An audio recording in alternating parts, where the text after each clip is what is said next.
Hello and welcome to Recyclist. It's November 17th, 2023.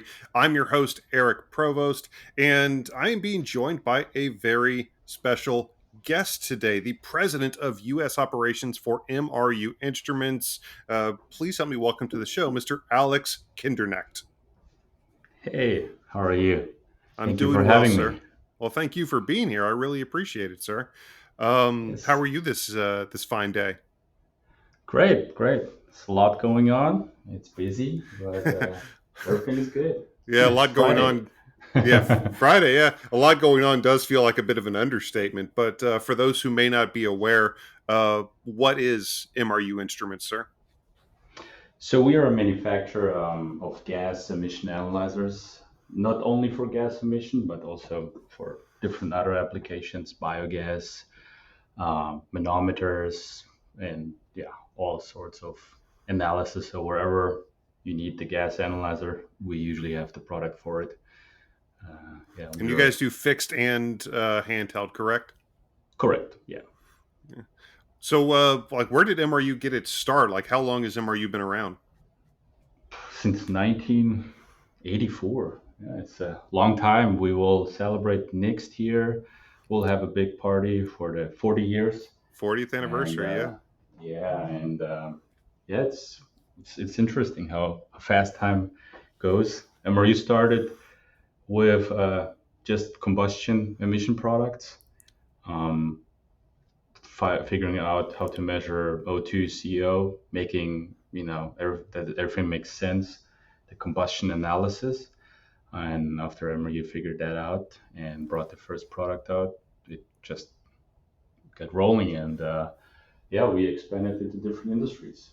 Biogas, for example, and in 2012 in Germany, they have started the renewable natural gas initiative. So we had like a program that funded biogas projects. So farmers basically could say, okay, I want to use my biogas or my resources to produce biogas and then also to produce electricity.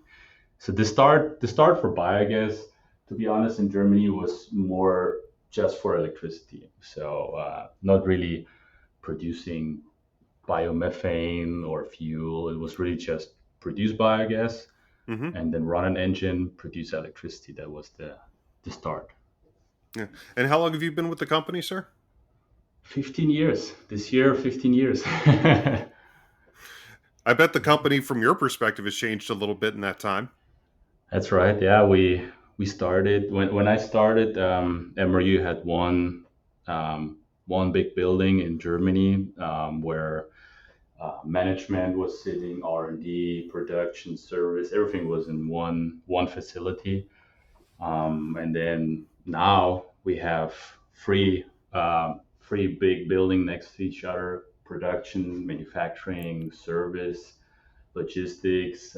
Expanded a lot because it's just the demand is here, the market is here, the customers like our products, so um, it's expanding, and then we also opened a lot of new facilities all over the world.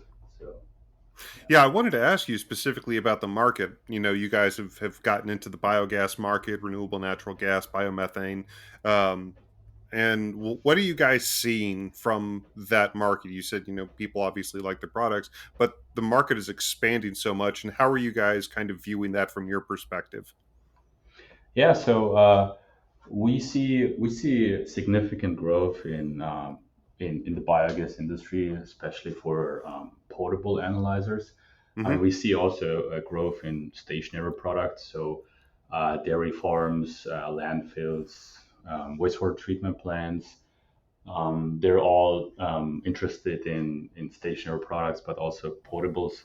And we see that regulations also drive the market, and it depends on where you are in the country.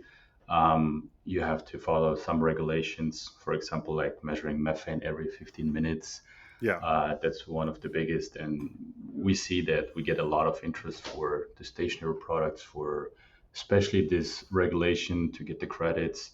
But yeah, the portables are going also very well. They come from all different industries. The customers, like I said, landfill, anaerobic digesters, and then wastewater treatment plants. So it's an interesting market right now.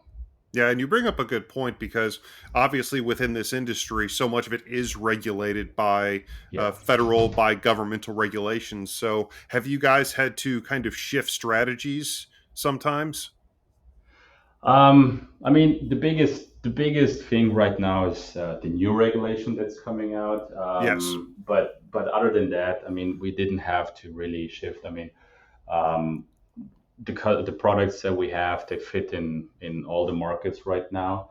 The new EPA regulation that comes out right now is we're working on responding to this and to get our unit some sort of certified for that industry, so that customers can use our product also to for projects where they take the RINs credits. So we are working with the EPA, with some other agencies, and to get our product certified by them, and that everything can be, yeah, can keep going and expanding. Yeah, obviously the Yeah, new regulations. There's been quite a few headlines. There's been yeah, a little bit of confusion in regards to that. But as far as you guys are that's right. concerned, especially with the chromatographers and the new regulations in terms of how stuff like that needs to be monitored on a consistent basis, you feel like you guys have a good feeling going forward. Yeah, I mean, the biggest problem we see is that there is not enough transparency from the EPA. So we are ready, to submit what we have to submit Hmm. to follow the protocol, and that our product can be used. But it is, to be honest, it's difficult to see how to go through this. We work with some consulting companies also in that industry, but also with the EPA directly. But we have some struggles that the transparency from the EPA side is not here, and we're trying to make the best out of it. So we are prepared for whatever we have to provide. We created like a whole document for the EPA about our product, how that can be an alternative measurement instrument to the gas chromatographs, and how this product can be used. Because, to be honest, the gas chromatograph um, is not the ideal product for the whole process, Yeah. and the regulation, it looks like, is saying that not only the um, gas, not only the biomethane plants, RNG plants, not only they have to use it, but also the companies who produce the biogas. I mean, who deliver the biogas, like landfills and dairy farms. So I don't think it's the right way to go. That they all have to use the gas converter, because that product is not perfect for everything. And but the regulation tries to you know say that, yeah, gas chromatograph is the way to go. They say alternative products can be used, and that's where we want to step in and say, hey, Yeah. we have an alternative product. We are in this industry for a long time. We developed the right analyzers, sensors, so we have a lot of experience. Our methane sensors are in-house developed, so it's an MRU product. We have a long history with infrared technology, and we exactly know how to build them, how to make them accurate, and I think we have a really good product to use, to be the customer can use it as an alternative product. Yeah. I mean, speaking of, you guys just launched uh, within the past year a brand new kind of generation of handheld biogas analyzers. You guys make the Optimus 7. You recently changed to a new generation of that device called the Optimax, and same thing with your Ampro 2000 line of devices, which are now the Ampro Plus. Correct. So how are Yes. you kind of seeing that transition, and what was, what are some of the new things with these devices that people can look forward to? Why should people be interested in picking up these new devices if they have the Optimus 7 or if they have the M Pro 2000? Why should people consider upgrading? I mean, an upgrade is always good because you have a lot of new features. It's like if you buy, if a new model of a car comes out, it has a lot of new features and it's optimized, its efficiency and everything. So we did the same thing. So we're listening to our customers, and for us, it's important to understand what can we do to make the product more efficient for the end user. So we talk to all the users, to as many as we can, and then we see, okay, what are the struggles you have in your industry, and Hmm. then we look at our product, and then we see, okay, we have to work on this topic and this. So for example, a big point that we had a lot of discussions internally is, should we switch to full touchscreen? So a lot of analyzers on the market have already touchscreens. So it's just the unit is a big phone. It's like kind of like a phone. You have like the interface completely as a smartphone design, and everything is like no buttons. And we were thinking strongly about it, but then after talking to our customers, they said, yeah, we actually like the buttons. We like a bigger screen so that we can see the more values on the screen, maybe some graphics, but they wanted to keep the buttons. So that was like a big factor for us to understand, what should we do? Which way should we go? And then we talk to the customers and we try to make the best so that it fits into the market, into the end user. And yeah, the Optimax and the Emperor Plus, they both have new features like Wi-Fi capabilities, stronger Bluetooth. They have a internal flow detection sensor. So, for example, if you have a clogged filter, or you have vacuum on your sample line, and the analyzer is not getting enough gas, then the analyzer will show you that, hey, something is wrong. Please make sure that you have enough flow going into the unit. So it kind of like has more features for protection, detection, and yeah, so that's what we added. We have a bigger screen so that we can fit more values on it. We can fit all the graphs on it. So yeah, that's the biggest thing. Nice, and you're seeing a good feedback from the new devices from customers. Yes, yes, they like it a lot, and since we launched it, we have around like roughly 20% increase in sales in that specific product. So people really like it, and they talk about it, and then we get calls from other customers to say, "Hey, I saw this product from somebody else, and I'm really interested in that." So yeah, people Yeah. like it. Yeah, and that's just for handheld analyzers. You Yeah. guys also offer, one of the big, one of the best fixed analyzers in the history of the market with the SWG 100. In terms of continuing R&D and stuff like that, is there anything that people can kind of expect from the future? I mean, it's already an incredibly sophisticated device, able to take multiple sampling lines, contiguous, and all kinds of different features. But what are you guys excited for in terms of the future of the SWG franchise? Yeah, so a big thing that we hear a lot is service, and not only just the service, but also that the unit is reliable. So our products are really reliable, and we also try to, maintain every product every year so that customer has, uh, every time the best quality of the sensors and fresh calibration. So we try to keep up with the service, and we are working right now on a new feature that will probably launch next year. It will be a remote service for the units. So how it will work is that every unit will be able to have a like an LTE cellular module inside.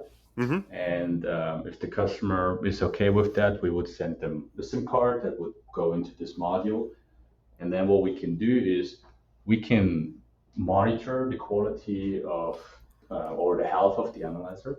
So when the customer thinks, yeah, I would like you to take care of the quality of the unit, I want to be always up to date, and the unit should work, then we offer a remote kind of like service. So we monitor the health of the unit, and to make sure that everything works, we will also see if anything goes wrong. For example, I don't know, if a sensor goes off, or Yep.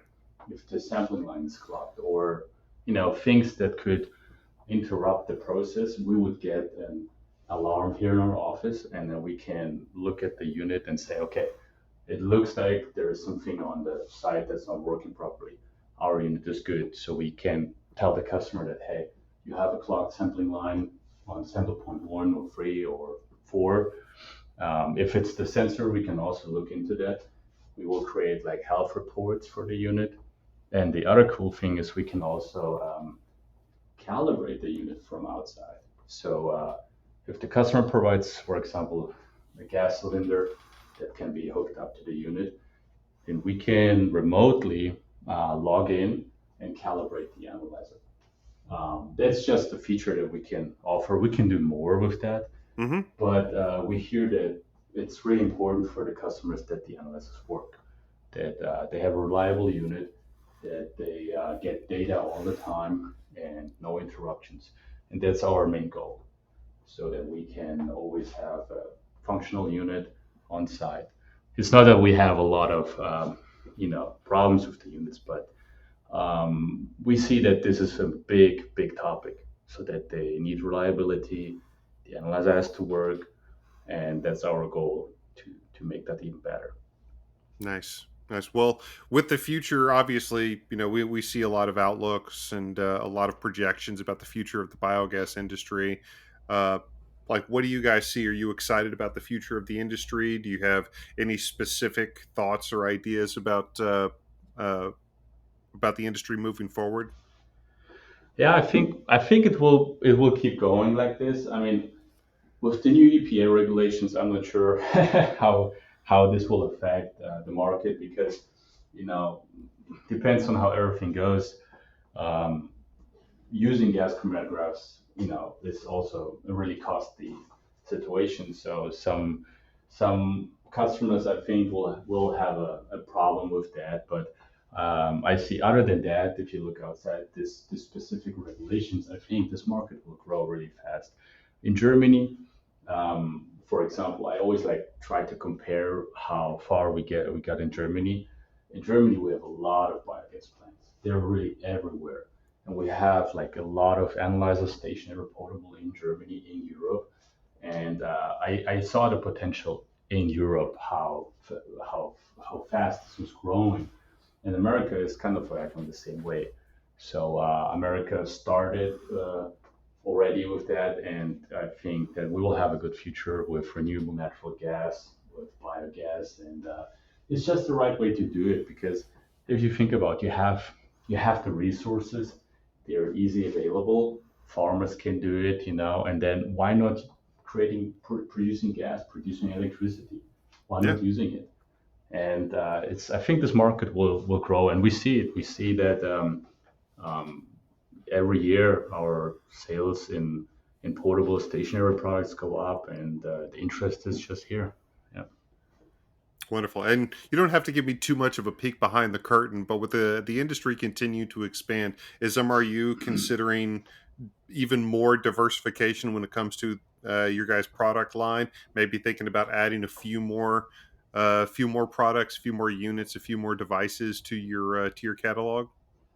Yeah, probably not for the biogas industry, but for Hmm. other industries like the HVAC market, the combustion emission market. Because for the biogas, I think we have all what the customers demand, what they demand. So Yeah. we have good portable units, we have good stationary, we have gas leak detectors. So I think we have a good portfolio for the biogas market. But we're working on some interesting, exciting projects that will probably also launch in 2024 for other industries. Beautiful. Well, thank you so much for joining me today. Obviously, I'm a big proponent of MRU. Diamond Scientific is actually a distributor of MRU products, and we can certainly vouch for the effectiveness and the quality, the reliability of the Optimax, the Ampro Plus, the SWG 100. So, if you guys would like to check any of those out, make sure to visit diamondsci.com. That's diamondsci.com, or call 321-223-7500. Alex, thank you so much for joining me today. Thank you. Have a great weekend. Yeah, everybody have a great weekend, and Yes. I will see you right back here next week for another episode of Recyclist. I've been your host, Eric Provost, and yeah, have a great weekend, everyone.